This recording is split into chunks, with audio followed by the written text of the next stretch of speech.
একটু পরেই জানা যাবে কে জিততে যাচ্ছেন ব্যালন ডিওর। প্যারিসের বিখ্যাত থিয়েটার দু শাতলতে ঘোষণা করা হবে ব্যালন ডিওর জয়ীর নাম। এই দূরে সবার আগে রয়েছেন পিএসজির ওসমান দেমবেলে, বার্সেলোনার লামিনে ইয়ামাল, পেদ্রিও রয়েছেন। ভিতিনিয়াকে বাদ দেয়া যাবে না এই তালিকা থেকে। 2017 সালে ডর্টমুন্ড ছেড়ে জড়িয়েছিলেন বার্সেলোনার জার্সি। তবে কাতালানদের বুনো স্বপ্ন ধূসর হয়ে গেছে ক্রমশ। মাঠের বাইরে নানা ঘটনা আর চোট সব মিলিয়ে দেমবেলের বার্সার জার্নিটা জমেনি একদমই। তাই আক্ষেপ, হতাশা সবকিছু ছাপিয়ে 2017 সালে যোগদান পিএসজিতে। সেই পিএসজিতেই বা কি করতে পারবেন, সেই শঙ্কাকে উড়িয়ে দিয়ে আজ প্যারিসের আলো ঝলমলে রাতটা নিজের করে নিতে পারেন এই ফরাসি, যেমনটা গেল সিজন করেছেন পিএসজির জার্সিতে। গেল বছর ব্যালন ডিওর জিতেছিলেন ম্যান সিটির রদ্রি। পারফরমেন্স আর দলীয় সাফল্য এবার দেমবেলে কেড়ে নিতে পারেন ব্যালন ডিওর। 2024 সালে 1 আগস্ট থেকে 2025 সালের 13 জুলাই পর্যন্ত পারফরমেন্স বিবেচনায় দেমবেলে করেছেন 35 গোল আর অ্যাসিস্ট আছে 16 গোলে।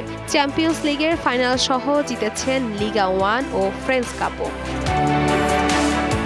আগস্ট থেকে ডিসেম্বর খারাপ কাটলেও এই বছরে জানুয়ারি থেকে মৌসুমের শেষ পর্যন্ত 29 ম্যাচে 25 গোল আর 8 অ্যাসিস্ট, তা নিয়ে গেছে অন্য উচ্চতায়। একই সপ্তাহে চ্যাম্প লিগ আর লিগ 1-এ হ্যাটট্রিকও আছে। ব্যালন ডিওর দেমবেলের হাতে না গেলে বড় অঘটনই হবে। ওয়ান্ডারকিড লামিনে ইয়ামাল ব্যালন ডিওরের ক্ষেত্রে দেমবেলের সবচেয়ে বড় বাধা। অ্যাসিস্ট করেছেন দেমবেলের চেয়ে 10টা বেশি, মোট 26টি। গোল করেছেন 21টি। ইয়ামালের জাদুকরী পারফরমেন্সে বার্সা জিতেছে লা লিগা, কোপা দেল রে ও সুপার কোপা।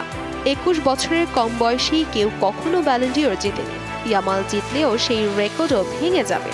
এবার না জিতলেও বা কি, ওই 21 ছোঁয়ার আগে হাতে এখনো আছে 3টি সিজন।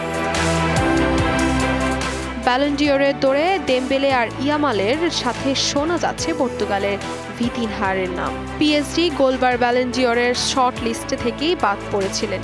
জেটটা তাকে শুধু শর্ট লিস্টেই না, নিয়ে এসেছে টপ 10-এও।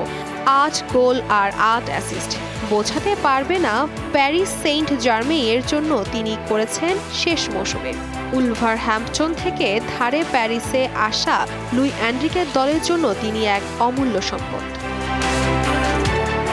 প্যারিসের রাত ভিতিনহা, ইয়ামাল বা দেমবেলে, কে হাসবে শেষ হাসি? খুব বেশি দেরি নেই তা জানার। Tasfia Tabassum, DBC news desk.